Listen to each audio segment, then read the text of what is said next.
Welcome back to the 3 Hour News Show, everybody. You're now watching our signature segment, See the Stories. But as you can see, I'm not in the See Today studio. In fact, I am in a music studio because I'm here to talk to a musician from a land far, far away. Curious to know who it is? Let's find out.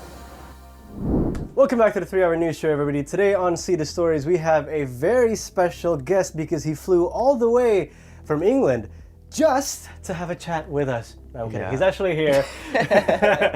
He's actually here for a tour to promote his new single, Beat Up Car. Yes, is it? It is Beat Up Car. So without further ado, I'd like to introduce our guest today, Henry Moodie. Hey. Welcome to Indonesia. Thank you. How are you finding the country so far? Good. Great. The food is amazing, as we were just speaking about. And I'm excited to do a little pop-up show later and say hi to everyone that's been like supporting me out here, because my song Drunk Text Web is like currently #1. So it feels really surreal to be in a country knowing that like I'm #1 in this country. So I'm just really happy to finally come into market and say hi to everyone who's been supporting me. Yeah, definitely. I mean, I can imagine you must have been quite surprised when you heard that Drunk Text went absolutely viral, not just in Indonesia, but also around Southeast Asia as well. Yeah. Can you tell me how you felt about it when you first heard it? I mean, I was just so like happy that people were connecting with the song, but it's so interesting how a song can just kind of do that, like by itself, like it just grows legs of its own and just runs around and goes, people use the video and like it just blows up. Purely because of everyone showing it so much support and connecting with the song. So it just makes me feel bad for everyone that connects to the song, but also just like happy that my music is getting out there and that I'm hopefully helping people. Yeah. I mean, it could be a form of therapy, kind of. Yeah. Although I can imagine, with that being said, because of how many people have listened to it and the fact that it's become #1 in Indonesia. I gotta say, a lot of people need therapy in this country, man. I feel like everyone these days, us Gen Zs, we all need therapy at this point. Like we're so chronically on our phones, it's so bad. But it's crazy that it's #1. Yeah. So this is the first time you visited Indonesia. Yeah. Right? Yeah. And are you just gonna be in Jakarta? Just Jakarta, yeah. Oh no. I really want to go and see like different islands, and I want to go to Bali as well at some point. But because of schedule-wise, we could only do Jakarta, but hopefully next time. So how long are you going to be staying here for? Leaving tomorrow. Leaving tomorrow? Leaving tomorrow. So you came in yesterday? Came in 2 days ago. 2 days ago, right. Late at night, so we've kind of only had 2 full days. Oh my God, sorry, I keep on choking on random food. I don't even know what's in my mouth, but so yeah, we're only here for like 2 days. Okay. Yeah.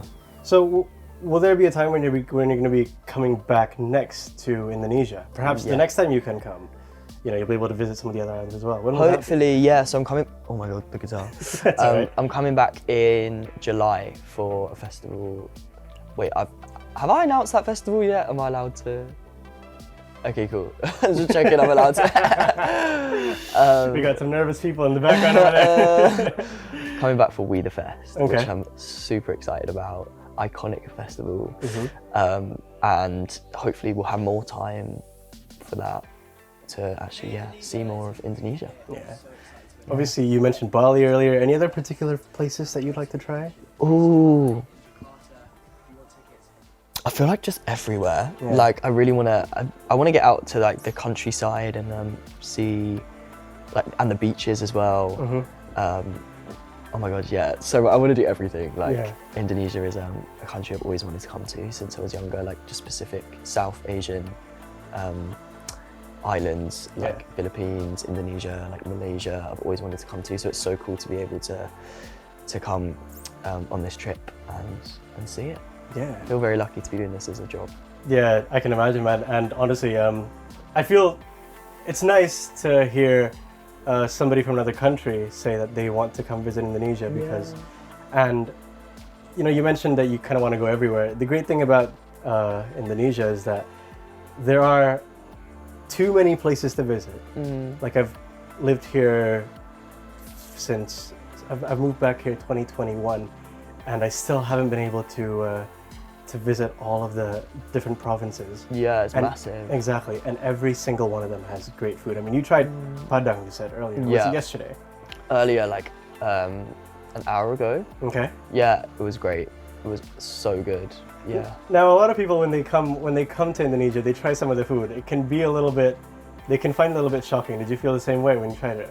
Well, I've got a dodgy stomach, but I think that's from trying loads of different foods in Malaysia. I don't really know, but no, I love the food so much here, and oh my god, it's so good. So the food in England is so boring and like bland, so it's so nice to come here and have like nice flavorous foods, like cultural, traditional dishes as well. I wouldn't say food in the UK is bland. I mean, Really? Nando's is pretty nice. Oh yeah, true. But then Nando's is South African cuisine. Oh, but in the true. UK, Yeah, But good like point. specific British food is, I mean, we can do a good roast.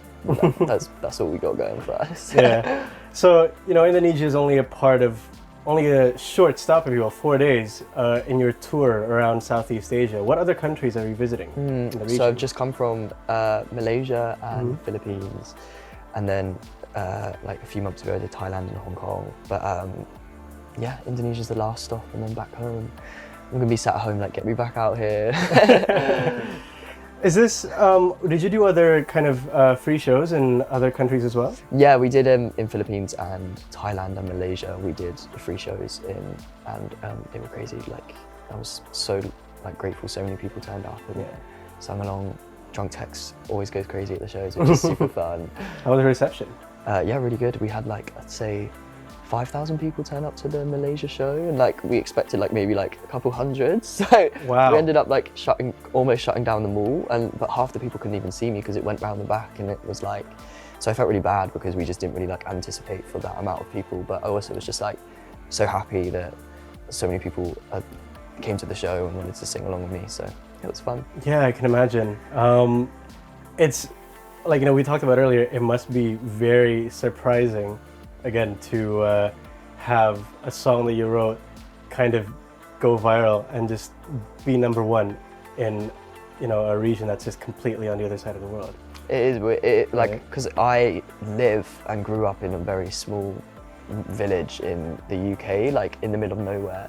So being able to travel to literally the other side of the world and go to these massive cities like Jakarta and Manila and Kuala Lumpur and stuff, and just experience this crazy life that I'm living right now is so fun. Like I feel very, very grateful and lucky. I'm curious, did you get to like have conversations with locals from the different countries that you visited? Yeah, I saw Moodie yesterday, and he's another like artist from, he had that Penjaga Hati song. That was really big in Indonesia, and it was really cool to speak to him about his experience like being massive in Indonesia, and also just being like an artist as well. Like we can relate about a lot of different things. So it was really cool to speak to him yesterday and see him in real life, because I covered his song on TikTok, and then he covered Drunk Text, and then it was so cool that we managed to actually be able to meet yesterday. Do you guys do that a lot, like between musicians, do covers of each other's songs to kind of show respect to one another? Yeah, I feel like if I love a song, I'll cover it. Yeah, definitely. And while we're on the subject of, talking about songs, you just released your new song, Beat Up Car. Tell us about that song, man. So Beat Up Car is a song about just like, I almost wanted it to sound like you're in like a movie when you're listening to the song. Like I wanted it to feel like cinematic and big and coming of age. So and a lot of people are asking as well for a love song. So I wrote a love song, and it's just about wanting to like run away with the love of your life and escape the problems of the world and get lost with like in love. Yeah. Sounds cringy, but hopefully people don't think it is. Oh no, I feel like a lot of people in Indonesia can really relate to that. Just get away and just move somewhere else. Yeah. If you move to Bali, right? Yeah, catch me in Bali for the rest of my life. Like. And I think one of the reasons why your songs really resonated with the audience in Indonesia is because they're very melancholic, and they're quite I don't know how to describe it other than the word feely. Yeah, emotional. And yeah, very, very emotional, right? And a lot of Indonesians kind of feel that way, and I think that goes back to us talking earlier about how we probably all need to go to therapy. I love a good sad song. It's nice to, I have noticed the charts are very like, it's like James Arthur, like a lot of artists who write a lot of ballads. That seems to like connect a lot in Indonesia, which is cool. Yeah. Because that's the music I'm doing, so I'm super happy. Okay.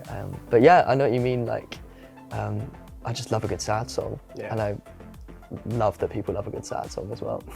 It's fine. Definitely very relatable. So what's next for you, man? I mean, this is your last stop. After this, you're gonna go back. Do you have any future plans for tours or even working on a new album? Or yeah, so I'm gonna get back straight into the studio when I get home and write new music for the upcoming album probably, or whatever comes next.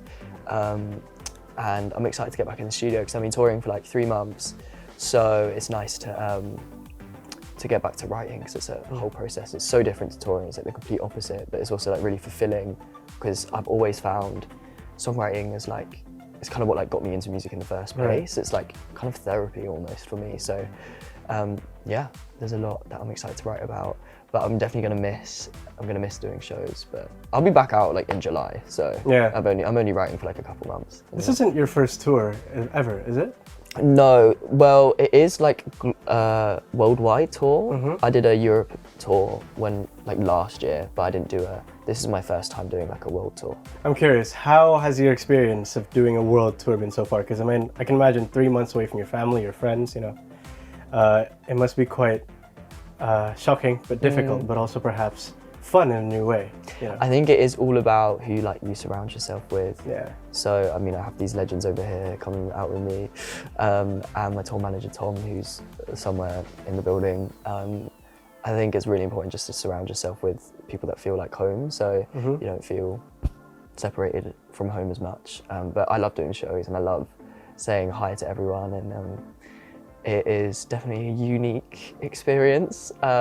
So it's nice to meet artists and talk to them because they can relate to, I guess, to the touring life. But no, it's super cool. And I've always been obsessed with like culture and different countries, like geography. So it's cool to be able to like incorporate that into my job and get out and see different cultures. Like tonight, I really want to get out and try some like proper authentic Indonesian food and see Jakarta more. Because I love embracing all the different cultures of the countries that I go to. Yeah. Well, man, I hope you enjoy the rest of your day here. Thank you. And best of luck with everything you're doing in the future. And I hope the food that you tried tonight is going to be absolutely bomb. Right. Thank you. Thank you so much for coming, Henry. Thank you for having me. Yeah, no worries. And that was our conversation with Henry Moodie. See the Stories. We'll be right back after the break though, so don't go anywhere. Stay tuned on the C Morning Show, or at least on the 3-hour news show, I should say, only on See Today.